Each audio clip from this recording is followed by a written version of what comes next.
Era 1988 e o Brasil vivia uma grande crise econômica que já havia colocado muitas famílias em situação de desespero. Para muitos, o culpado era o José Sarney, o então presidente do Brasil.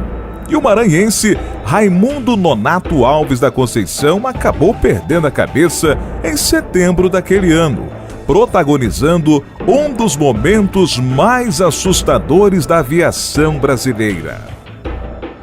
Eu sou Donato de Paula, narrador do Mistérios do Mundo, e aqui está a história do voo VASP 375.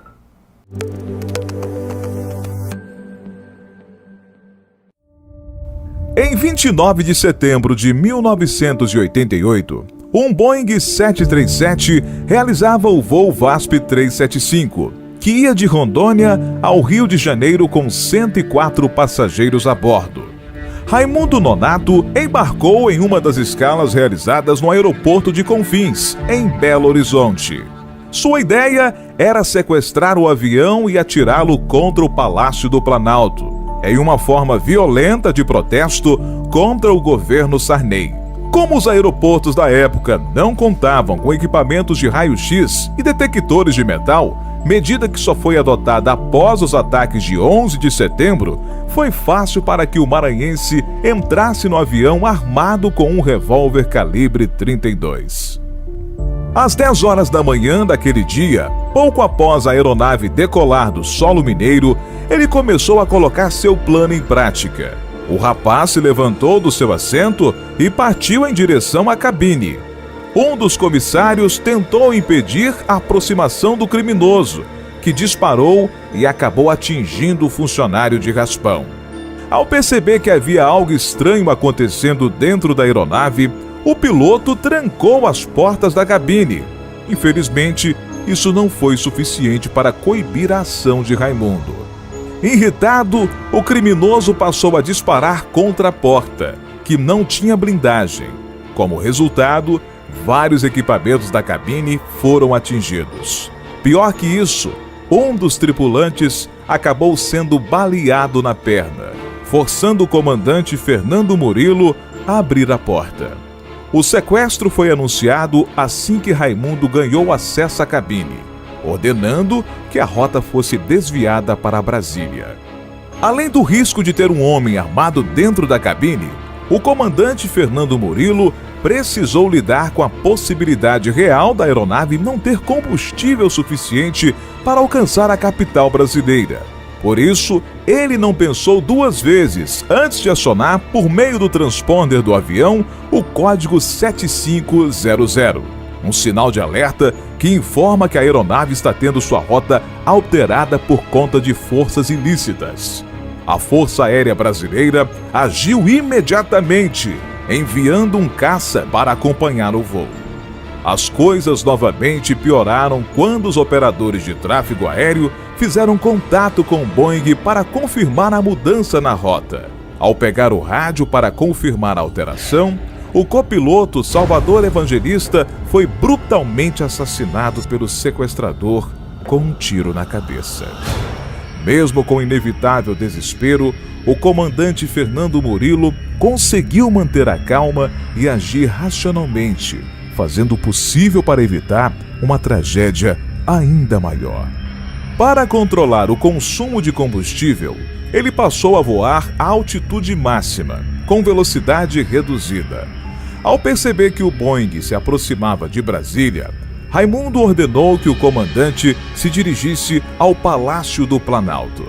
Mas Fernando percebeu que havia muitas nuvens abaixo e tentou ganhar tempo, impedindo que o sequestrador tivesse contato visual com o palácio.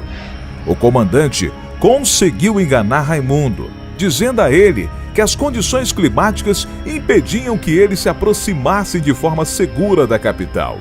Acreditando na história, o sequestrador ordenou que a aeronave fosse então mais uma vez desviada de sua rota. Inicialmente, a ideia do piloto era levar o avião até Goiânia, mas para seu desespero, Raimundo o obrigou a ir para São Paulo, sabendo que seria impossível por conta do combustível. Fernando decidiu que teria que se livrar da ameaça da arma apontada para sua cabeça. Somente assim ele conseguiria salvar os passageiros. Mesmo sem saber se o Boeing 737 seria capaz de aguentar, o comandante colocou em prática uma arriscada manobra, chamada de tunô, dando um giro de 360 graus. Sem sucesso e com o sequestrador ainda de pé, Fernando jogou a ponta do avião para baixo, passando a descer em parafuso.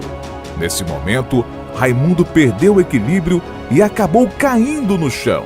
Com um criminoso atordoado tentando se levantar, Fernando conseguiu pousar a aeronave em Goiânia.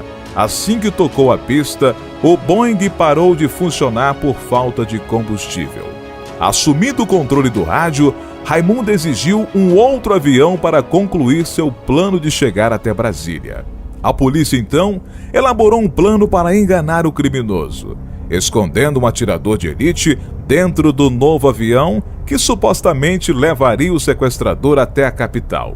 No momento em que Raimundo estava entrando na aeronave, carregando o comandante e 2 comissários como reféns, o atirador disparou contra o criminoso. O que ninguém esperava é que o tiro não acertaria Raimundo. A partir do disparo, houve uma intensa troca de tiros na pista do aeroporto. O confronto acabou com o comandante sendo atingido na perna e Raimundo sendo neutralizado pelos policiais. O sequestrador foi atingido 3 vezes, mas nenhum tiro foi fatal.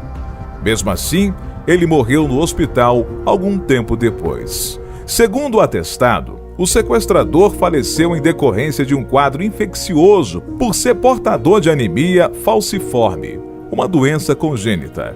Fernando Murilo de Lima e Silva entrou para a história como um dos maiores heróis da aviação brasileira por conta da maneira como lidou com a situação. O comandante faleceu em 2020, aos 76 anos, por complicações cardíacas e diabetes. Por fim, o piloto Fernando conseguiu salvar 104 vidas e evitou que tivéssemos um 11 de setembro, muito antes dos Estados Unidos.